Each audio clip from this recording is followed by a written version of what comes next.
우리네 가슴에는 가슴 먹먹한 한이 있습니다.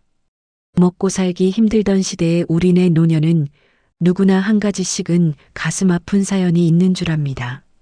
오늘 영상을 보시기 전 구독과 좋아요 버튼을 눌러주시고 알림 설정 및 각자의 사연을 댓글로 남겨주시며 다음 영상에 큰 도움이 되겠습니다.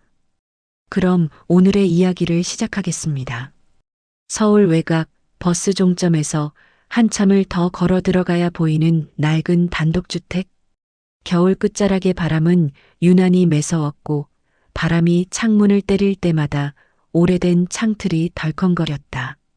집 앞 골목길엔 낡은 가로등 하나가 간헐적으로 깜빡이며 어둠과 싸우고 있었다.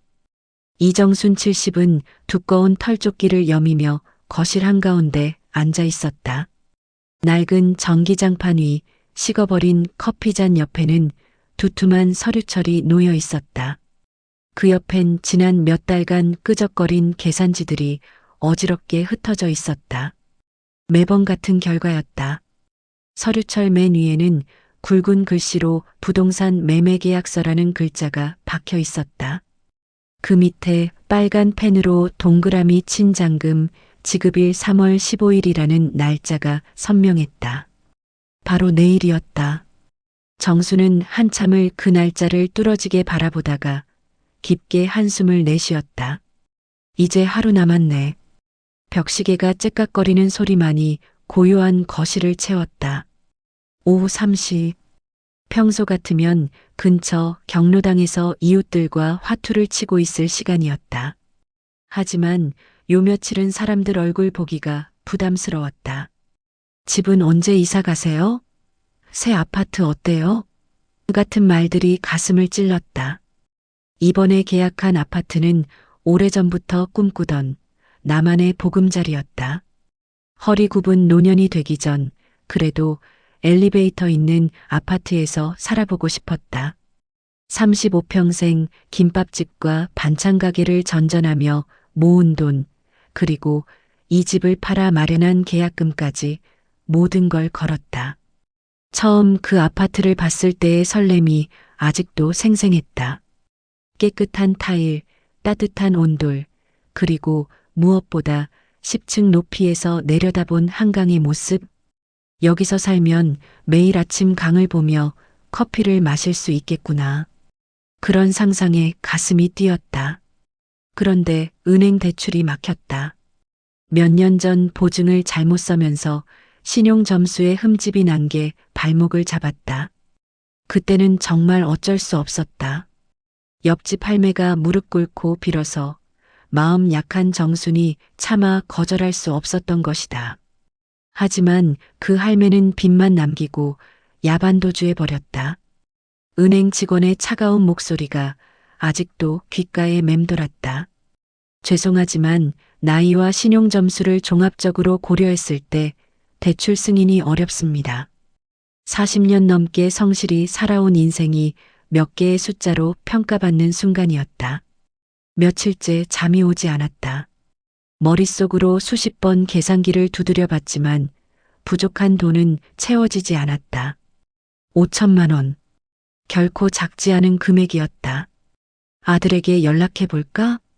그 생각이 떠오르자 정수는 고개를 저었다. 20살이던 아들 현수가 돈 문제로 싸우고 집을 나간 뒤 벌써 20년이 흘렀다. 그때 현수는 사업을 하겠다며 목돈을 달라고 했었다. 하지만 정수는 그런 돈 어디 있어? 엄마도 하루하루 살기 바빠라며 거절했다. 현수는 그럼 이 집이라도 담보로 잡아서 돈 좀 빌려주세요라고 했지만 정수는 완강했다. 이 집마저 날리면 우리 어디서 살라고? 그날 밤 현수는 엄마는 나 믿지도 않는구나. 알았어요. 이제 나 몰라요라며 집을 나갔다. 몇 번 연락하려다도 엄마는 나 몰라요라는 냉정한 목소리가 떠올라 포기했다. 그 아들 부부가 어떻게 사는지 손주가 있는지조차 모른 채 세월이 흘렀다. 가끔 길에서 현수와 비슷한 또래 남자를 보면 가슴이 뛰었지만 돌아보면 언제나 낯선 사람이었다. 창밖을 바라보니 해가 기울며 붉게 물들고 있었다. 담 너머 집에서 요리하는 냄새가 솔솔 풍겨왔다. 이웃집 박소희 45가 담 너머로 얼굴을 내밀었다. 정순 어르신, 장금은 마련되셨어요? 소희는 몇 년 전 이혼 후 혼자 아이를 키우며 이 동네에 정착한 여자였다. 처지가 비슷해서인지 서로 안부를 묻는 사이가 됐다. 아직 어떻게든 해보려고. 정수는 억지로 웃어 보였지만 표정은 금세 무너졌다. 소희의 눈에 걱정이 가득했다. 어르신, 정말 방법이 없을까요? 친척이나 지인 중에. 다 알아봤어. 빌릴 곳도 없고 도와줄 사람도 없어. 내가 뭘 잘못했나 싶어서 밤마다 뒤척이고 있어. 소희는 한숨을 쉬며 말했다. 어르신, 세상 일 아무도 모르는 거예요. 가끔은 낯선 사람이 가족보다 나을 때도 있어요. 저도 이혼할 때 정말 절망스러웠는데 동네 할머니 한 분이 도와주셔서 여기까지 올 수 있었거든요. 그 말은 그냥 위로 같았지만 정순 마음속에 묘하게 맴돌았다. 그날 저녁 정순은 마지막 희망을 품고 은행에 다녀왔다. 하지만 결과는 똑같았다. 담당 직원은 미안하다는 말만 반복했다. 발걸음이 무거워진 채 집으로 돌아오는 길에 부동산 사무실 앞을 지나쳤다. 문 앞에는 20대 중반쯤 되어 보이는 청년이 서 있었다. 검은 코트를 입고 한 손에 휴대폰을 들고 누군가와 통화 중이었다. 목소리가 간절했다. 네, 부장님. 이번 달 월급 조금 늦어져도 괜찮아요. 이번엔 꼭 필요한데 쓰고 싶어서요. 어머니가 많이 아프셔서 병원비랑. 네, 알겠습니다. 감사합니다. 짧은 대화였지만 청년의 목소리에는 간절함이 묻어 있었다. 정수는 무심코 걸음을 늦췄다. 청년은 통화를 마치고 부동산 유리문에 붙은 매물 안내지를 바라보고 있었다. 전세 3억, 월세 150만 원. 작은 중얼거림이 들렸다. 청년의 어깨가 축 처져 있었다. 서류를 들고 문 앞에 선 정순과 눈이 잠시 마주쳤다. 순간 알 수 없는 기시감이 스쳤다. 낯선 사람인데 왠지 오래전 어딘가에서 본 듯한 눈빛이었다. 깊고 슬프지만 포기하지 않으려는 의지가 담긴 눈빛. 청년이 먼저 고개를 숙여 인사했다. 안녕하세요. 정순도 어색하게 고개를 끄덕였다. 그리고는 서둘러 그 자리를 벗어났다. 집에 돌아와서도 그 청년의 얼굴이 자꾸 떠올랐다. 쓸쓸하지만 단단한 표정, 그리고 그 속에 감춰진 묘한 따뜻함. 어머니를 위해 월급날을 미루겠다고 하던 그 목소리의 간절함. 무슨 소리야? 내가 무슨 드라마 주인공이냐? 그냥 모르는 사람이잖아. 정수는 고개를 저으며 스스로를 다그쳤다. 하지만 마음 한쪽이 계속 무거웠다. 밤이 깊어졌다. 시계는 11시를 가리키고 있었다. 거실 한쪽, 낡은 장롱 위에는 먼지가 소복이 쌓인 사진첩이 있었다.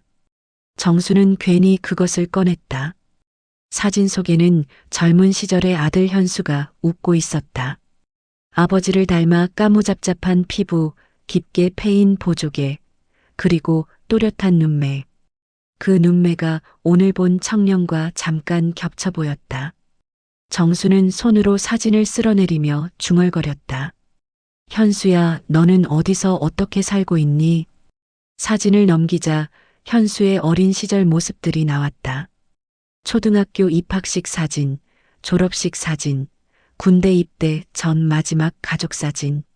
모든 사진 속에서 현수는 환하게 웃고 있었다. 언제부터 그 웃음이 사라졌을까? 내가 너무 매정했나? 정순의 눈가에 눈물이 맺혔다. 바람이 창문을 울리고 오래된 집안에 쓸쓸한 기운이 맴돌았다. 벽시계가 자정을 알렸다.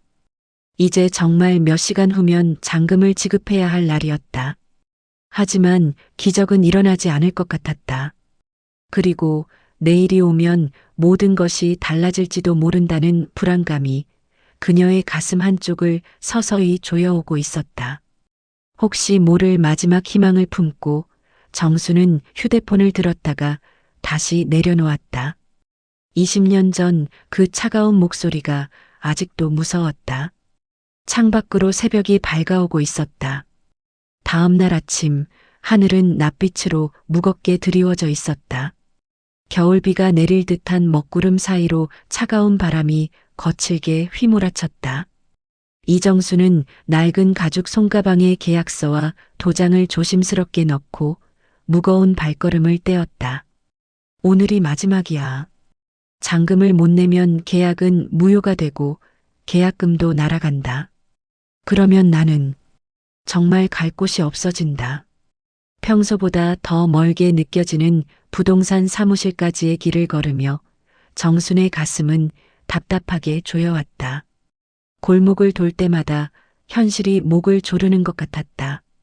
마침내 사무실에 도착하자 안에서는 직원이 서류를 정리하는 소리가 바삭바삭 울려 나왔다. 이정순 어르신, 오늘까지시죠? 잔금 준비는 다 되셨나요? 젊은 직원의 밝은 목소리가 정순의 귀에는 마치 재촉하는 소리로 들렸다. 정순은 입술을 꽉 깨물며 천천히 고개를 저었다. 죄송해요. 포기하러 왔습니다. 직원의 표정이 순식간에 어두워졌다. 아, 그러시군요. 정말 좋은 매물이었는데. 안타깝네요. 바로 그때 사무실 유리문이 덜컥 열리며 차가운 바람이 실내로 밀려들었다. 문틈 사이로 들어온 사람을 보고 정수는 눈을 크게 떴다. 어제 카페에서 만났던 그 청년이었다. 검은 코트를 입고 표정은 평소와 달리 굳어 있었다. 청년은 사무실을 한 바퀴 둘러본 뒤 정순을 향해 걸어왔다. 혹시 이 계약건인가요? 잔금이 얼마나 부족하신지요? 갑작스러운 상황에 사무실 안의 모든 시선이 그에게 집중됐다. 정수는 당황해서 말을 잇지 못했고 직원이 대신 대답했다. 5천만 원 정도 남았는데요. 그런데 당신은? 청년은 아무 말 없이 들고 온 서류 가방을 바닥에 내려놓고 안에서 통장을 꺼냈다. 그리고 직원을 똑바로 바라보며 단호하게 말했다. 그 돈 제가 대신 내겠습니다. 순간 사무실 안의 공기가 얼어붙었다. 정수는 급하게 손사래를 치며 일어섰다. 아니에요, 이게 무슨. 우리는 아무 사이도 아닌데 왜 이런 일을. 절대 안 됩니다. 청년은 정순의 당황한 얼굴을 잠시 바라보다가 낮고 차분하지만 확고한 목소리로 대답했다. 이건 꼭 해야 하는 일입니다. 제게는. 그의 목소리에는 설명하기 어려운 무게감이 있었다. 마치 오랫동안 준비해온 각오처럼 흔들림이 없었다. 정순의 눈동자가 크게 흔들렸다. 그래도 이럴 수는 없어요. 내가 어떻게 이런 큰 돈을. 받으셔야 합니다. 청년이 말을 자르듯 답했다. 오늘 아니면 늦습니다. 직원은 어리둥절한 표정으로 두 사람을 번갈아 바라보다가 업무 처리를 위해 분주히 움직이기 시작했다. 그 사이 정수는 마음속으로 수많은 질문을 던졌다. 이 사람은 도대체 누구일까? 왜 나를 도우려 하는 걸까? 어제 처음 만난 사이인데. 청년의 눈빛을 자세히 들여다보니 차갑지만 어딘가 깊은 슬픔이 서려 있었다. 마치 그녀를 오래전부터 알고 있는 사람처럼 낯설지 않은 따뜻함도 함께 있었다. 잔금 처리가 완료되고 계약이 무사히 성사됐다. 직원이 환한 미소를 지으며 서류를 건넸다. 축하드립니다. 이제 정말로 집주인이 되셨어요. 정수는 떨리는 손으로 서류를 받았다. 아직도 현실감이 없었다. 청년은 모든 절차가 끝나자 곧바로 자리에서 일어났다. 정순이 급히 그의 팔을 잡았다. 잠깐만요. 연락처라도. 꼭 보답하고 싶어요. 이런 큰 은혜를. 청년은 잠시 망설이다가 작은 메모지에 휴대폰 번호를 적어 건넸다. 정말 필요할 때만 연락 주세요. 부담 갖지 마시고. 그리고는 깊게 고개를 숙인 뒤 빗방울이 흩날리기 시작한 거리로 걸어나갔다. 정수는 창가로 다가가 그의 뒷모습이 완전히 사라질 때까지 지켜봤다. 머릿속이 복잡했다. 감사함과 미안함, 그리고 설명할 수 없는 불안감이 뒤섞여 있었다. 어쩐지 그 청년이 단순한 선행을 베푼 낯선 사람이 아니라 자신의 오래된 과거와 깊숙이 연결되어 있는 사람일 것 같은 기묘한 예감이 들었다. 바람이 더욱 세차게 불기 시작했다. 그 차가운 바람 속에서 정수는 자신도 모르게 작은 목소리로 중얼거렸다. 대체 넌 누구니? 손에 쥔 메모지가 바람에 살짝 흔들렸다. 이삿날 아침, 하늘은 파랗게 맑았지만 정순의 마음은 무겁게 가라앉아 있었다. 단 하루 전 생판 모르는 청년이 5천만 원이라는 거금을 내주지 않았다면 오늘은 짐을 풀 날이 아니라 계약을 포기해야 하는 날이었을 것이다. 그 생각만 해도 가슴이 답답해졌다. 새벽 6시부터 이삿짐 센터에서 전화가 왔다. 할머니, 오늘 날씨 좋네요. 금방 끝날 거예요. 트럭 기사의 쾌활한 목소리와 달리 정수는 밤새 뒤척이며 잠을 이루지 못했다. 어제 일이 꿈만 같았기 때문이다. 이삿짐 트럭이 도착하고 일꾼들이 분주히 박스를 나르는 사이 현관문 앞에서 낮게 웃는 목소리가 들렸다. 이쪽으로 들이면 되죠? 고개를 돌린 정순의 시선에 어제의 청년 김도윤이 서 있었다. 깔끔한 흰 셔츠에 소매를 걷어붙인 그는 마치 오래 알고 지낸 가족처럼 박스를 척척 옮겼다. 무거워 보이는 김치 냉장고도 혼자서 거뜬히 옮기는 모습에 이삿짐 일꾼들도 감탄했다. 아이고, 이렇게까지 안 와도 되는데 돈도 벌써 충분히 정순이 머뭇거리자 그는 짧게 웃었다. 어제 도움드린 김에 마무리까지 해야죠. 새집 첫날이 중요하잖아요. 그 말은 분명 친절했지만 어딘가 의무감에서 우러나오는 듯한 차가운 느낌이 있었다. 거실 한켠에 짐이 차곡차곡 쌓이는 동안 이웃들이 하나둘 들렀다. 어머, 이사 오셨구나. 이분은 누구세요? 중년 아주머니가 호기심 어린 눈으로 도윤을 바라봤다. 아니, 아드님이에요? 정수는 당황해서 얼굴이 붉어지며 손사래를 쳤다. 아니에요. 그냥 좋은 청년이에요. 도움을 주셔서. 이웃이 떠난 뒤에도 정수는 마음속에서 그 질문이 맴돌았다. 아드님이냐고 물었을 때 내가 왜 순간 망설였을까? 그리고 도윤이의 표정이 왜 그렇게 굳어졌을까? 도윤은 그 순간 무언가를 삼키듯 침을 꿀떡 넘기고는 더욱 열심히 짐을 나르기 시작했다. 점심 무렵 도윤은 작업을 마치고 정순이 내민 보리차를 마시며 창밖을 내다봤다. 이 동네 조용하네요. 아이들 뛰어노는 소리도 없고 그래서 좋아요. 늙으면 이런 데가 마음이 편해. 번잡한 데 살다가 여기 오니까 밤에 잠도 잘 와요. 짧은 대화였지만 정수는 이상하게 그가 하는 말마다 겉도는 느낌을 받았다. 마치 마음속 깊은 이야기는 단단히 자물쇠를 채워두고 겉만 스쳐가며 대화하는 사람처럼. 그의 눈빛도 어딘가 먼 곳을 보는 듯했다. 그날 이후 도윤은 자주 집을 들렀다. 전구가 나가면 새 걸로 갈아주고 수도가 새면 공구를 들고 나타났다. 할머니, 이런 건 빨리 고쳐야 해요. 나중에 더 큰일 날 수도 있어요. 심지어 김장철에는 절인 배추 포대를 들고 와서 절이는데 힘드실까 바라며 밑반찬까지 함께 만들어줬다. 그의 손놀림은 놀라울 정도로 익숙했다. 김치를 버무리는 솜씨며 물을 채 썰고 팔을 다지는 모양새가 마치 오래전부터 이런 일을 해온 듯 자연스러웠다. 어머, 도윤아, 너 이런 거 어떻게 이렇게 잘해? 그냥 집에서 많이 했거든요. 하지만 이상하게도 그는 항상 필요한 일만 하고는 서둘러 돌아갔다. 도윤아, 밥이라도 먹고 가. 혼자 해놓은 반찬도 많은데. 정순의 간절한 권유에도 그는 늘 이렇게 답했다. 다음에요, 할머니. 오늘은 시간이 좀 집에서 기다리는 사람이 있어서요. 집에서 기다리는 사람?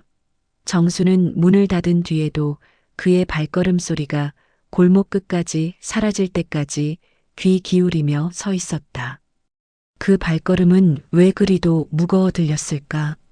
그러던 어느 날 오후 작은 사건이 일어났다. 김치통을 냉장고에서 꺼내 옮기다가 도윤이 더워한다며 재킷을 벗어 부엌 의자 위에 올려놨는데 주머니에서 무언가가 바닥으로 미끄러져 떨어졌다. 정수는 무심코 그것을 집어들었다가 마치 가슴에 바위가 떨어진 듯 숨이 턱 막혔다. 낡고 구겨진 흑백 사진 한 장. 사진 속에는 20살 남짓한 젊은 시절의 아들 현수가 환하게 웃고 있었고 그 품에는 갓난아기가 포근히 안겨 있었다. 아기의 얼굴은 세월의 발에 흐릿했지만 그 눈매와 이마선이 이상하게 낯익었다. 정순의 손은 사진을 든 채로 덜덜 떨렸다. 뒤돌아선 도윤과 마주친 순간 그의 표정이 돌처럼 굳어졌다. 평소의 부드러운 미소는 온데간데 없이 사라지고 차갑고 경계하는 눈빛만 남았다. 이건 어디서 난 거니? 정순의 목소리는 바라져 나왔다. 도윤은 한참 동안 말을 고르더니 평소보다 한 톤 낮은 목소리로 대답했다. 우리 집에 있던 겁니다. 그 짧은 대답에 정순의 심장이 쿵 내려앉았다. 우리 집? 그럼 이 사진이 너희 집에 있었다는 뜻이니? 온갖 의문이 머리를 스쳐 지나갔지만 입 밖으로는 나오지 않았다. 도윤아, 잠깐만 더 묻고 싶었지만 도윤은 이미 재킷을 낚아채듯 집어들고 현관으로 성큼성큼 향하고 있었다. 그의 어깨는 평소보다 더욱 굳어 보였다. 다음에요, 할머니. 할 얘기가 있으면 그때 천천히 합시다. 문고리를 잡은 그의 목소리에는 평소의 따뜻함 대신 차갑게 경계하는 무언가가 배어 있었다. 쾅! 문이 닫히자 집안에는 깊은 정막이 내려앉았다. 정수는 손에 남은 사진 속 아들의 해맑은 웃음을 오래도록 바라보았다. 그 웃음 뒤에 감춰진 긴 세월과 지금 눈앞에 나타난 이 청년 사이에 도대체 어떤 진실이 숨어 있는 것일까? 그날 밤 정수는 한숨도 잘 수 없었다. 천장을 바라보며 수없이 되뇌었다. 혹시 설마 그럴 리가 없어 하지만 가슴 깊은 곳에서 무언가가 꿈틀거리고 있었다. 오랫동안 잊으려 했던 그 무엇인가가. 새벽 4시 정수는 부엌 의자에 앉아 있었다. 잠이 오지 않아 뒤척이다 아예 침대를 포기하고 나왔다. 형광등 불빛 아래 어젯밤 주워든 그 흑백 사진이 식탁 위에 놓여 있었다. 사진의 모서리는 살짝 접혀 있고 시간의 흔적으로 누렇게 발해 있었다. 사진 속 젊은 현수는 20몇 살쯤 되어 보였다. 머리를 깔끔하게 빗어넘기고 어색한 미소를 짓고 있었다. 그의 품에는 하얀 사나복에 쌓인 갓난아기가 안겨 있었다. 아기의 얼굴은 작고 흐릿했지만 그 작은 눈이. 정수는 사진을 책상 스탠드 불빛 가까이 가져갔다. 그 눈매가 자꾸 떠올랐다. 어제 전구를 갈아주면서 사다리 위에서 내려다보던 도윤의 그 눈빛. 조용하면서도 깊은, 마치 무언가를 숨기고 있는 듯한 눈빛. 정순의 손이 사진을 쥔 채로 떨리기 시작했다. 설마, 진짜 설마겠지. 그녀는 작은 목소리로 혼잣말을 했다. 하지만 가슴 깊은 곳에서 올라오는 직감은 점점 더 강해졌다.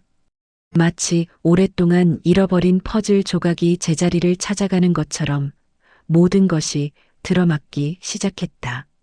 도윤이 처음 이 집에 왔을 때의 당황스러운 표정, 그가 집안 구조를 너무나 잘 알고 있었던 것, 그리고 그 특유의 조용한 성격까지.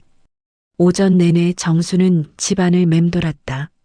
청소를 하다가도, 밥을 먹다가도, 텔레비전을 보다가도 계속 그 사진과 도윤의 얼굴이 머릿속에서 오버랩됐다.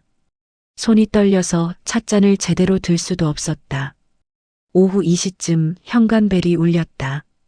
정순의 심장이 쿵쿵 뛰었다. 문을 열자 예상대로 도윤이 서 있었다. 평소와 같은 점퍼 차림에 공구 가방을 메고 있었지만 정순의 눈에는 모든 것이 달라 보였다. 안녕하세요, 할머니. 전등이 깜빡인다고 하셔서 왔어요. 그의 목소리는 여느 때와 같았다. 차분하고 다정했다. 하지만 정수는 이제 그 목소리에서도 무언가 다른 것을 느꼈다. 현수와 똑같지는 않지만 어딘가 비슷한 억양과 톤이 있었다. 아, 그래. 고마워. 거실 전등이 작고. 정수는 도윤을 따라 거실로 향했다. 그가 사다리를 펼치고 전등을 살펴보는 모습을 지켜보면서 그녀의 마음은 점점 더 확신으로 기울었다. 도윤의 손모양, 어깨선, 심지어 고개를 갸웃하는 습관까지도 현수를 닮아 있었다. 도윤이 천장 위로 손을 뻗자 정수는 더 이상 참을 수 없었다. 목소리가 떨렸지만 용기를 내어 물었다. 그 사진, 그건 내 가족 사진이니? 도윤의 손이 전등갓을 만지던 중에 딱 멈췄다. 사다리 위에서 그는 고개를 돌려 정순을 내려다보았다. 그의 얼굴에 순간적으로 당황스러운 기색이 스쳤다가 곧 평온한 표정으로 돌아갔다. 몇 초간의 침묵이 흘렀다. 거실의 시계 소리가 유난히 크게 들렸다. 똑딱, 똑딱. 정순의 심장 박동과 거의 같은 리듬이었다. 네, 우리 집에 있던 거예요. 그의 대답은 짧고 건조했다. 마치 더 이상 이야기하고 싶지 않다는 듯이 그는 다시 정구를 살펴보기 시작했다. 하지만 정수는 그의 목소리에서 미묘한 떨림을 놓치지 않았다. 정순의 입술이 바짝 말랐다. 목구멍에서 무언가가 치밀어 올랐다. 수십 년간 묻어두었던 그리움과 후회, 그리고 이제는 희망까지. 그 아기는 내가 아니니? 이번엔 도윤이 사다리에서 내려와 정순과 정면으로 마주섰다. 그의 눈빛은 더 이상 따뜻하지 않았다. 차갑고 날카로웠다. 마치 오랫동안 감춰왔던 감정이 표면으로 떠오르는 것 같았다. 그렇다고 하면 어르신은 무슨 말을 하실 건데요? 그의 목소리에는 이전에 없던 긴장감이 실려 있었다. 정수는 그 말투에서 무언가 도전적인 것을 느꼈다. 마치 오래전부터 이 순간을 기다려왔던 것처럼. 정순의 목구멍이 메말랐다. 말하고 싶은 것들이 목까지 차올랐지만 입 밖으로 나오지 않았다. 그렇다면 나는 말끝이 공중에서 흩어졌다. 그녀는 무엇을 말해야 할지 몰랐다. 미안하다고? 보고 싶었다고? 아니면 그동안 정순이 바라왔던 것은 단순했다. 떠난 아들 현수가 멀리서나마 잘 살고 있기를, 혹시 가정을 꾸렸다면 행복하기를. 하지만 지금 눈앞의 현실은 그녀가 상상했던 것과는 달랐다.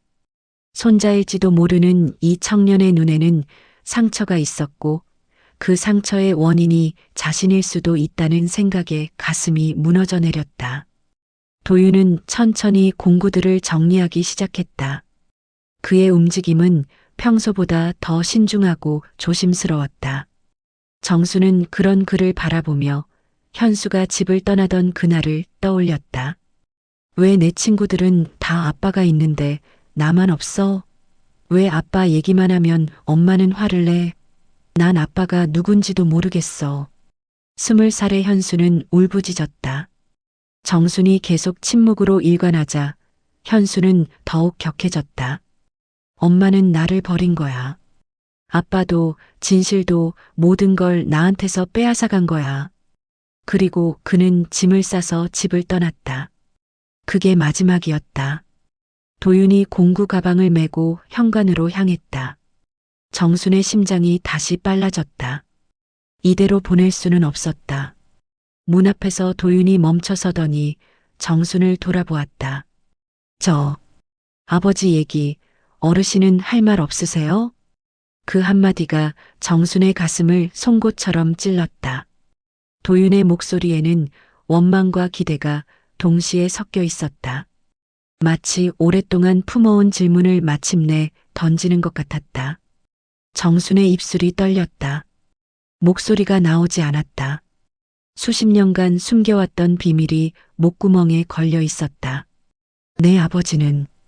정순이 간신히 입을 열자 도윤은 고개를 저었다. 그의 얼굴에 짧은 실망이 스쳤다. 됐습니다. 그 얘긴 나중에 합시다. 그는 문 손잡이를 잡았다. 정수는 순간적으로 패닉에 빠졌다. 이대로 그를 보내면 다시는 이런 기회가 없을 수도 있다는 생각이 들었다. 도윤아. 정순이 재빨리 그의 손목을 붙잡았다. 그 손목은 생각보다 차갑고 힘줄이 붉어져 있었다. 일하는 사람의 손이었다. 넌 나를 왜 도와준 거니? 우리 아무 사이도 아닌데. 도윤의 표정이 잠시 흔들렸다. 차갑던 눈빛에 복잡한 감정이 스쳤다. 혼란, 그리움, 그리고 무언가 간절함 같은 것이.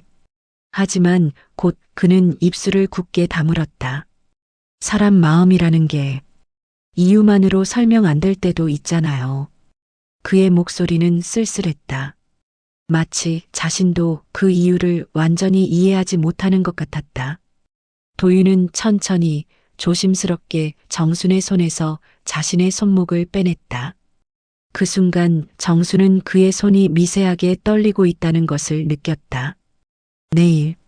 내일은 안 올 거예요. 며칠 바쁠 것 같아서. 그는 문을 열고 계단을 내려가기 시작했다. 정수는 현관에 서서 그의 뒷모습을 바라봤다. 그의 어깨가 조금 축 처져 있었다. 발자국 소리가 1층, 2층을 거쳐 완전히 사라질 때까지 정수는 움직이지 못했다. 다리에 힘이 없었고 머릿속은 하얗게 비어 있었다. 문을 닫고 거실로 돌아왔을 때 집안의 고요함이 그녀를 압도했다. 하지만 그 고요함 속에서 그녀의 심장은 불규칙하게 뛰었다. 마치 오랫동안 잠들어 있던 무언가가 깨어나는 것 같았다. 이 아이, 아니, 이 청년이 정말 내 손자라면? 그 확신이 조금씩, 그러나 분명하게 그녀를 조여왔다. 기쁨과 두려움이 한꺼번에 밀려왔다. 정수는 식탁으로 가서 그 사진을 다시 들었다. 이번엔 사진 뒷면을 봤다. 희미하게 연필로 쓰인 글씨가 있었다. 현수 앤드 도윤이 마이너스 1995.3, 15. 정순의 손에서 사진이 떨어져 바닥에 흩어졌다. 그녀는 주저앉으며 조각조각 흩어진 사진을 주었다. 눈물이 핑 돌았다. 그렇다. 도윤이었다. 그녀의 손자였다. 그녀는 사진 조각들을 가슴에 안고 울었다. 그리고 결심했다. 다음번에 도윤이 오면 더는 물러서지 않고 모든 걸 털어놓겠다고. 현수의 이야기를, 그리고 자신의 후회를. 그 진실이 자신을 무너뜨릴지라도. 봄이 막 시작된 4월 초, 연두빛 햇살이 창문 사이로 스며들었지만 정순의 마음은 여전히 겨울처럼 차가웠다. 이사 온 지 한 달이 넘었지만 도윤과의 관계는 여전히 얇은 얼음판 위를 걷는 것 같았다. 그는 도움의 손길을 내밀면서도 철벽을 쌓고 있었고 정순 역시 그 벽을 허물 용기를 내지 못한 채 어색한 시간들만 쌓여갔다. 그날 집 근처 작은 카페의 구석 테이블에서 박소희와 마주 앉아 따뜻한 차를 마시던 정수는 무심코 입을 열었다. 소희야, 사람 마음이라는 게 참 이상하지? 처음엔 원망하다가도 변할 수 있을까? 소희가 찻잔을 내려놓으며 부드럽게 웃었다. 그럼요, 언니. 하지만 그 전에 그 원망이 얼마나 깊은 곳에 뿌리박고 있는지 알아야죠. 아픈 상처일수록 더 오래 걸리는 법이에요. 그 말이 정순의 가슴 깊은 곳을 파고들었다. 그래, 내가 먼저 알아야 한다. 도윤이가 왜 나를 그렇게 차갑게 보는지, 그 눈빛 속에 어떤 상처가 숨어 있는지. 그날 저녁 6시쯤 뜻밖의 도윤의 전화가 울렸다. 핸드폰을 들어올린 정순의 손이 미세하게 떨렸다. 할머니, 오늘 시간 좀 되세요? 꼭 할 얘기가 있습니다. 목소리는 평소보다 차분했지만 무언가 날이 선 듯한 긴장감이 감돌았다. 저녁 7시 작은 거실의 따뜻한 불빛 아래서 두 사람은 서로를 마주 보고 앉았다. 정수는 떨리는 손으로 찻잔을 도윤 앞에 밀어주며 조심스럽게 물었다. 그래, 무슨 얘기니? 이렇게 정식으로 시간을 내자고 하다니. 도윤은 한동안 침묵했다. 그의 시선은 테이블 위에 찻잔을 향하고 있었지만 마음속으로는 격렬한 갈등이 벌어지고 있었다. 그리고 마침내 천천히 가방에서 그 흑백 사진을 꺼내 테이블 위에 조심스럽게 내려놓았다. 이 사진 속 아기, 저 맞죠? 정순의 눈이 동그랗게 커지며 숨이 턱 막혔다. 20여 년 전의 기억이 파노라마처럼 스쳐 지나갔다. 그게 어디서 그걸? 맞아요. 전 이미 다 압니다. 도윤의 목소리가 낮게 깔렸다. 그리고 이 남자가 제 아버지 김현수입니다. 그의 목소리는 떨리고 있었지만 그 속에는 오랫동안 사겨온 분노와 배신감이 뒤섞여 있었다. 정수는 깊은 한숨을 내쉬며 고개를 푹 숙였다. 오랫동안 숨겨왔던 진실이 마침내 햇빛 아래 드러나는 순간이었다. 그래, 맞다. 내 아버지가 맞고 너는 내 소중한 손자다. 그 순간 도윤의 입꼬리가 씁쓸하게 비틀리듯 올라갔다. 손자요? 그의 목소리에는 차가운 조롱이 섞여 있었다. 26년 동안 얼굴 한 번 본 적 없는, 존재조차 몰랐던 손자를 이제 와서 그렇게 자연스럽게 부를 수 있습니까? 정순의 가슴이 쿵 하고 내려앉았다. 그땐 정말 상황이 너무 힘들었어. 내 아버지랑 나는. 하지만 도윤은 거칠게 말을 끊었다. 아버지는 죽을 때까지 할머니를 원망했어요. 그의 목소리가 점점 격해졌다. 할머니가 우리를 버렸다고, 가장 힘들 때 등을 돌렸다고. 그 원망을 품고 세상을 떠났습니다. 정순의 눈가에 뜨거운 눈물이 차올랐다. 난 버린 게 아니야. 살 길이 없어서 어떻게든 너희를 살리려고 했던 거야. 그때 내 마음을 내가 어떻게 알겠니? 살리려고요? 도윤이 자리에서 일어서며 목소리를 높였다. 그런데 왜 26년 동안 연락 한 번 안 했습니까? 아버지가 사업에 실패해서 밤마다 술에 취해 울던 날들, 어머니가 암투병으로 병원에서 죽어가던 그 긴 시간들. 왜 단 한 번도, 정말 단 한 번도 찾아오지 않았어요? 정수는 숨이 막혀 가슴을 쥐어잡았다. 20년 전 아들이 집을 나가던 그날의 장면이 생생하게 되살아났다. 차가운 봄바람, 쾅 하고 닫히는 현관문, 그리고 계단을 내려가며 외쳤던 아들의 절규. 엄마는 나 몰라요. 이제 정말 남이에요. 그 이후로 몇 번이나 편지를 썼다가 찢었는지, 전화기를 들었다가 끊었는지 모른다. 그 모든 망설임과 두려움이 지금 도윤의 분노 앞에서는 그저 비겁한 핑계로만 들렸다. 도윤아, 정말 미안하다. 할머니가 잘못했다. 정순의 목소리는 울음으로 갈라졌다. 미안하다는 말밖에 할 수 없어서 더 미안하다. 하지만 도윤의 차가운 눈빛은 쉽게 풀리지 않았다. 그는 자리에서 일어나 창가로 걸어가 한동안 캄캄한 밤하늘을 바라봤다. 어깨가 미세하게 떨리고 있었다. 그리고 낮게 그러나 단호하게 말했다. 저는 평생 아버지 때문에 할머니를 미워하며 살았습니다. 그의 목소리에는 깊은 상처가 배어 있었다. 장금을 대신 내준 건 그 미움이 사라져서가 아니라 그냥 한 번쯤은 제 방식으로 이 모든 걸 끝내고 싶어서였어요. 정수는 그 말에 심장이 멎는 듯했다. 끝을 낸다니. 도윤은 천천히 고개를 돌려 그녀를 바라봤다. 그의 눈에도 어느새 눈물이 맺혀 있었다. 그런데 이상해요. 이렇게 얼굴을 마주하고 진짜 얘기를 하니까 끝내기가 생각보다 쉽지 않네요. 할머니도 많이 아파하셨구나 싶어서. 정순의 눈물이 주르륵 볼을 타고 흘러내렸다. 그 눈물 속에는 26년간 쌓인 후회와 그리움, 그리고 이제야 피어나는 아주 작은 희망이 뒤섞여 있었다. 그날 밤 도윤은 더 이상 아무 말을 하지 않고 조용히 문을 나섰다. 정수는 현관문 앞에 서서 그의 뒷모습이 어둠 속으로 사라질 때까지 눈을 떼지 못했다. 문이 닫히자 집안에는 깊고 무거운 정적이 내려앉았다. 하지만 그 정적 속에서 정수는 느낄 수 있었다. 오늘 밤 무언가 조금씩 달라지기 시작했다는 것을. 그날의 격렬한 대화가 끝나고 도윤은 마치 바람에 날린 낙엽처럼 사라져버렸다. 일주일이 지나고 2주일이 지났다.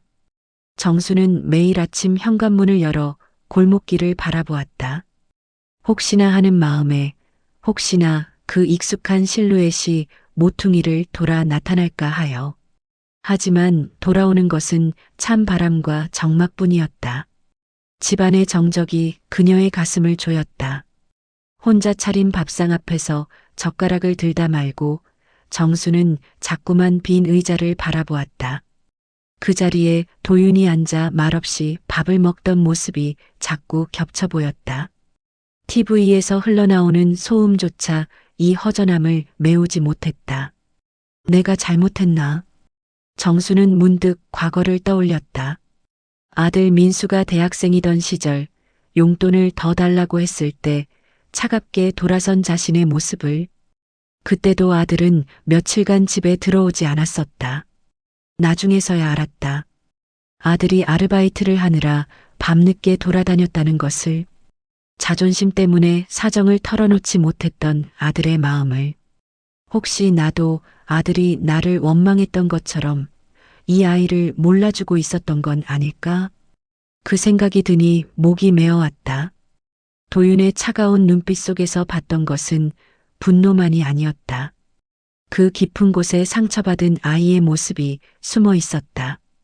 어느 날 차가운 봄 도윤이 다시 찾아왔다. 3월의 찬 바람이 유난히 매서운 저녁이었다. 정순이 저녁 설거지를 하고 있을 때 조심스러운 문 두드리는 소리가 들렸다.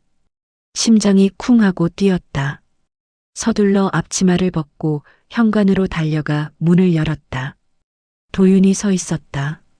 코끝이 빨갛게 언 채로 어깨를 움츠리고 서 있었다. 손에는 김이 모락모락 피어오르는 비닐봉지가 들려 있었다. 할머니. 그의 목소리는 여전히 담담했지만 어딘가 조금 다른 무언가가 섞여 있었다. 저녁 일찍 드세요. 감기 걸리시겠어요. 정순의 눈가가 뜨거워졌다. 이게 뭐니? 집 근처에서 사온 죽이요. 그냥 생각나서. 그는 봉지를 건네주고 돌아서려 했다. 마치 도망치듯이. 도윤아. 정수는 반사적으로 그의 소매를 붙잡았다. 들어와서 같이 먹고 가라. 나 혼자 먹으면 맛도 모르잖니. 도윤은 잠시 망설였다. 그의 눈에 무언가 갈등하는 빛이 스쳤다. 들어와. 제발. 정순의 목소리에는 간절함이 묻어났다. 마침내 도윤은 작게 고개를 끄덕였다. 조심스러운 대화가 시작되었다다. 식탁 위에 그릇을 놓고 죽을 나누어 담았다. 김이 피어오르며 은은한 참기름 냄새가 방 안에 퍼졌다. 둘은 한동안 말없이 숟가락질을 했다. 오랜만에 누군가와 함께하는 식사였다. 정수는 조심스레 숟가락을 놓고 물었다. 도윤아, 내 어머니는 어떤 분이셨니? 도윤의 손이 멈췄다. 그의 표정이 순간 굳어지더니 깊은 숨을 내쉬었다. 참 강한 분이셨어요. 목소리가 떨렸다. 아버지 돌아가신 뒤에도 절대 약해지는 모습을 보이지 않으셨죠. 하루 3번씩 일 나가시면서도 제 도시락은 꼭 싸주셨어요. 가끔 새벽에 울음소리를 들었지만 아침이면 언제 그랬냐는 듯 웃으시곤 했죠. 정순의 가슴이 미어졌다. 그런데 병이 찾아오니까 아무것도 못하시더군요. 손 하나 제대로 움직이지 못하시는데도 미안하다고만 하셔서 도윤의 목소리가 점점 작아졌다. 결국 혼자 가셨어요. 제가 아르바이트 하는 사이에. 정수는 숟가락을 놓고 두 손으로 얼굴을 감쌌다. 미안하다, 정말 미안하다. 내가 그때라도 찾아갔어야 했는데. 내가 알았더라면. 그랬다면 도윤이 조심스레 물었다. 정말 달라졌을까요? 어머니가 혼자 가지 않으셨을까요? 그 물음 앞에서 정수는 말을 잃었다. 대답 대신 떨리는 손으로 도윤의 손등을 감쌌다. 그의 손은 차가웠다. 지금이라도 정순의 목소리가 갈라졌다. 지금이라도 이렇게 마주 앉아 있으니 난 고맙다. 내가 돌아와줘서. 도윤은 그 손길을 피하지 않았다. 오히려 살짝 고개를 숙였다. 그 순간 두 사람 사이의 벽에 작은 틈이 생기는 듯했다. 그날 이후 도윤은 가끔씩 집에 들렀다.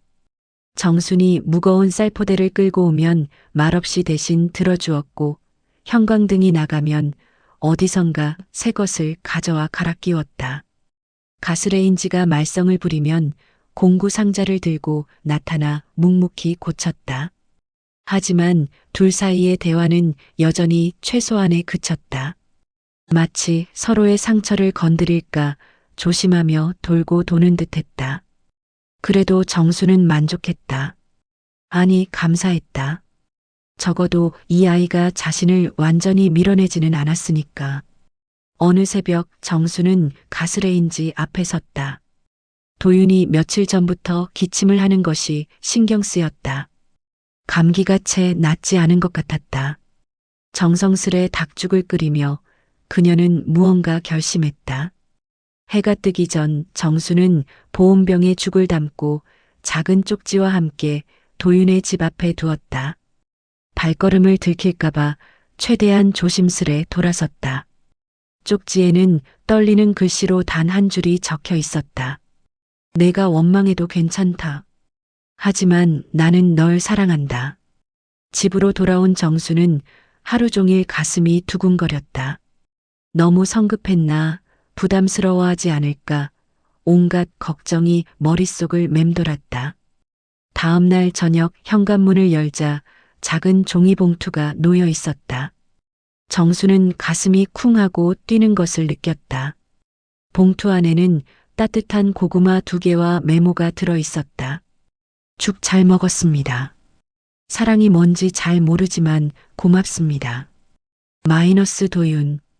그 단정한 글씨를 읽는 순간 정순의 눈가가 젖어들었다. 뜨거운 무언가가 목을 타고 올라왔다. 아직 완전한 화해는 아니었다. 아직 갈 길이 멀었다. 하지만 그녀는 확신했다. 이제 이 아이와 진짜 가족이 될 수 있는 길이 열리고 있다는 것을. 그 길이 아무리 험하고 더뎌도 포기하지 않겠다고 다짐했다. 정수는 고구마를 품에 안고 미소 지었다. 오랜만에 따뜻한 미소였다. 4월 말 폭우가 하늘을 갈라버렸다. 번개가 어둠을 찢고 지나가며 천둥 소리가 정순의 가슴을 두드렸다. 그녀는 창문 앞에서 떨리는 손으로 유리를 움켜쥐고 있었다. 빗물이 창문을 때리는 소리는 마치 그날 밤 현수가 문을 쾅 닫고 나갔던 그 소리와 닮아 있었다. 엄마, 다신 보지 맙시다. 아들의 차가운 목소리가 귓가에 맴돌던 순간 골목 끝에서 검은 우산이 나타났다. 정순의 심장이 뛰기 시작했다. 우산 아래 익숙한 실루엣. 도윤이었다. 그는 비에 흠뻑 젖은 채 현관에 다가왔다. 바짓단에서 물이 뚝뚝 떨어졌고 손에는 작은 종이봉투가 굳게 쥐어져 있었다. 마치 무언가 소중한 것을 지키려는 듯.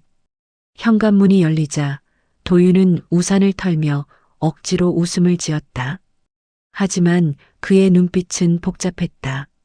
할머니, 시장에서 비가 갑자기 쏟아져서 정수는 그의 젖은 어깨를 보며 가슴이 저려왔다.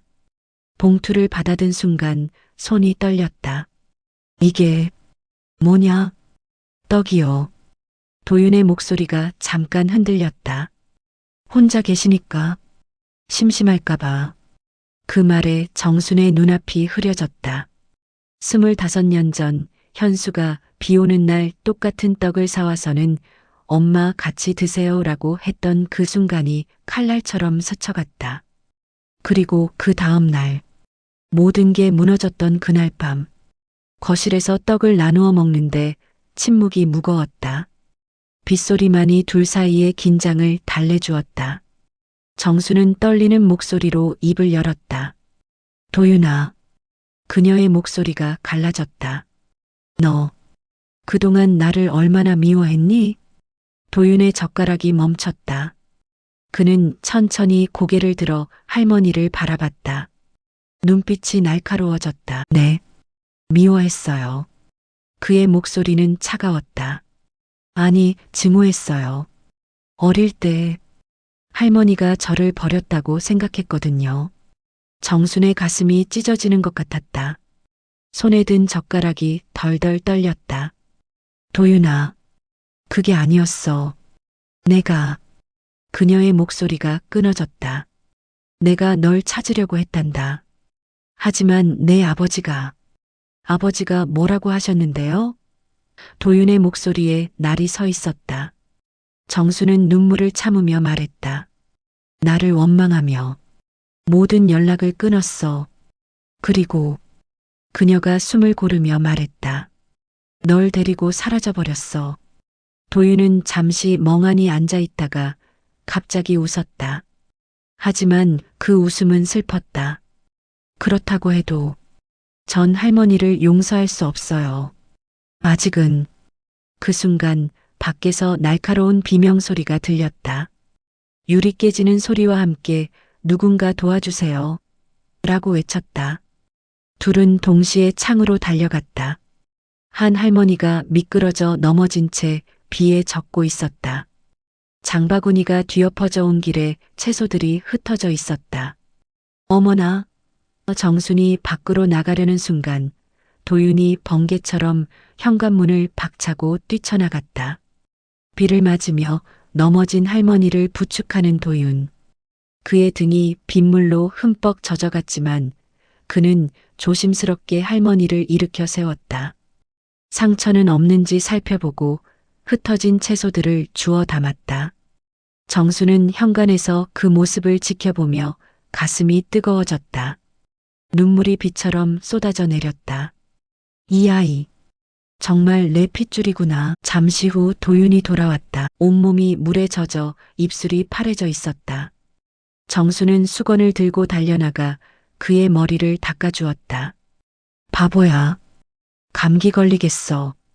도윤은 처음엔 어색해하더니 이내 할머니의 따뜻한 손길에 몸을 맡겼다. 그 순간 무언가가 그의 마음속에서 무너져 내렸다. 할머니. 그의 목소리가 떨렸다. 저 아직도 화나요. 하지만 그가 할머니의 눈을 똑바로 바라봤다. 진짜 이유를 알고 싶어요. 왜, 왜 그렇게밖에 할 수 없었는지. 정수는 수건을 내려놓고 떨리는 손으로 그의 얼굴을 어루만졌다. 그래, 다 말해줄게. 내가 날 더 미워하게 될지도 몰라도. 밖에서는 여전히 비가 쏟아지고 있었다. 하지만 방 안에는 이상한 평화가 찾아오고 있었다. 25년간 꽁꽁 닫혀있던 마음의 문이 마침내 삐걱거리며 열리기 시작했다. 새벽부터 내린 비가 그치고 난 후 하늘은 마치 눈물을 다 흘린 듯 맑게 개었다. 정수는 아침 일찍부터 부엌에서 분주했다. 손끝이 떨려 몇 번이나 칼을 놓쳤고 간을 맞추다가도 자꾸만 딴 생각에 빠졌다. 이 아이가 좋아할까? 그동안 도윤을 위해 차린 식탁은 언제나 정중하고 거리감 있는 손님상이었다. 하지만 오늘은 달랐다. 잡채를 볶으면서도 갈비를 조리면서도 정순의 마음속엔 한 가지 간절함만이 가득했다. 이제라도 진짜 가족상을 차려주고 싶다. 미역국이 보글보글 끓는 소리가 부엌을 가득 채웠다. 정수는 국물을 떠서 맛을 보다가 문득 멈췄다. 20살 아들이 집을 나간 그날도 이렇게 미역국을 끓이고 있었다. 그때는 아들이 돌아올 줄 알았다. 하루쯤 바람 쐬고 들어올 거라고 어리석게도 믿고 있었다. 하지만 하루가 일주일이 되고 일주일이 한 달이 되고 결국 20해가 흘렀다. 정수는 눈가를 훔쳤다. 그 긴 시간 동안 한 번도 끓여주지 못했던 미역국을 이제라도 손자에게 해줄 수 있다는 것이 고마웠다. 점심 무렵 초인종이 울렸다. 문을 열자 도윤이 작은 꽃다발을 들고 서 있었다. 국화와 장미가 소담스럽게 어우러진 그리 비싸 보이지 않는 꽃다발이었지만 정순의 눈에는 세상에서 가장 아름다워 보였다. 할머니, 오늘이 무슨 날인지 아세요? 정순이 고개를 가웃했다. 오늘 우리 처음 만난 날입니다. 아파트 잔금 내던 날이요. 그 순간 정순의 가슴이 쿵 하고 내려앉았다. 그날이 아니었다면 이 아이와 나는 영영 만나지 못했을 거야. 운명이란 게 정말 있는 걸까? 아들을 잃고 절망에 빠져 있던 그 순간에 하늘이 손자를 보내준 것일까? 도윤은 식탁을 보며 눈을 동그랗게 떴다. 와, 이건 거의 잔치상인데요? 정수는 서둘러 눈물을 감추며 웃었다. 내 생일상이라고 생각해라. 나는 내 생일도 모르고 내가 뭘 좋아하는지도 모르고 그래서 오늘을 내 새로운 생일로 하고 싶다. 그녀의 목소리가 살짝 떨렸다. 20해 동안 챙겨주지 못한 생일들이 마음을 짓눌렀다. 첫 돌, 5번째 생일, 입학식, 졸업식? 모든 순간들을 놓쳤다. 하지만 이제라도 새로 시작할 수 있지 않을까? 식사를 하던 중 정수는 숟가락을 내려놓고 조심스럽게 입을 열었다. 도윤아, 이제 얘기해도 될까? 왜 내 아버지를 떠나보낼 수밖에 없었는지. 도윤의 젓가락이 잠시 멈췄다. 그는 천천히 고개를 끄덕였다. 정순의 목소리는 실처럼 가늘게 떨렸다. 내 아버지가 20살이었을 때 내가 보증을 잘못 썼다. 내 아버지 이름으로 빚이 생겼어. 그 많은 돈을 내가 다 갚을 수가 없었다. 말을 하면서도 그날의 절망이 다시 몰려왔다. 은행에서 독촉 전화가 오고 아들은 화를 내며 집을 나가고 모든 게 하루아침에 무너져 내렸다. 그래서 내 아버지가 집을 나갔다. 내가 막았어야 했는데 붙잡았어야 했는데 정순의 눈에 눈물이 고였다. 그때 난 겁이 났어. 너희 가족까지 먹여 살릴 자신이 없었거든. 그래서 연락도 못했다. 도윤은 말없이 그녀를 바라봤다. 하지만 그게 변명이 될 순 없지. 널 한 번도 안아주지 못한 것, 내 엄마가 아플 때 곁에 있어주지 못한 것. 다 내 잘못이야. 내가 너무 겁쟁이였어. 정수는 손으로 얼굴을 가렸다. 20여 년 동안 혼자 삭혀왔던 죄책감이 한꺼번에 터져나왔다. 길고 무거운 침묵이 흘렀다. 도윤이 한숨을 길게 쉬었다. 할머니, 아버지가 살아계셨을 때 이 얘기를 들었다면 완전히는 아니어도 조금은 풀렸을 거예요. 아버지도 할머니를 그리워하셨거든요. 정순이 고개를 들었다. 가끔 술 드시고는 엄마는 잘 계시냐고 중얼거리셨어요. 화가 나서 집 나왔지만 마음 한편으론 할머니가 보고 싶으셨던 것 같아요. 그 말에 정순의 가슴이 미어질 것 같았다. 그 아이도 나를 그리워했구나. 근데 이제라도 들어서 정말 다행입니다. 정순의 눈이 완전히 젖었다. 나한테는 내가 살아서 이렇게 내 앞에 앉아 있는 게 기적이야. 정말 기적? 도윤은 잠시 망설이다가 조심스럽게 웃었다. 저도 할머니 덕분에 가족이 뭔지 다시 생각하게 됐어요. 혼자라고 생각했는데 이렇게 저를 기다려주시는 분이 계시다니. 그의 목소리도 살짝 떨렸다. 이제 할머니 혼자 두지 않을 거예요. 약속드릴게요. 정순의 거친 손이 도윤의 손을 꽉 잡았다. 정말이니? 정말 날 버리지 않겠니? 네. 아파트 잔금 낸 거 후회 안 하게 해드릴게요. 아니, 그보다도 이제 진짜 가족이 되고 싶어요. 그날 오후 두 사람은 동네 작은 공원으로 산책을 나갔다. 벚꽃이 거의 다 져서 바닥에 흩어져 있었지만 햇살은 여전히 따스했다. 정수는 벤치에 앉아 떨어진 벚꽃잎 하나를 조심스럽게 손바닥에 올려놓았다. 도윤아, 오늘 참 좋다. 내 옆에서 이런 봄날을 보내니 꿈 같구나. 도윤은 그녀 옆에 앉아 하늘을 올려다봤다. 파란 하늘에 흰 구름이 천천히 흘러갔다. 다음 봄에도 그 다음 봄에도 계속 함께 있을 거예요. 할머니가 원하신다면요. 정수는 그 말에 눈을 감았다. 20여 년 동안 얼어붙어 있던 가슴 한편이 봄볕에 천천히 녹아내리는 것 같았다. 상처와 오해는 하루아침에 사라지지 않겠지만 이제 시작이다. 진짜 가족으로 다시 시작하는 것. 집으로 돌아오는 길, 정수는 마음속으로 조용히 속삭였다. 아들아, 미안하다. 그리고 고맙다.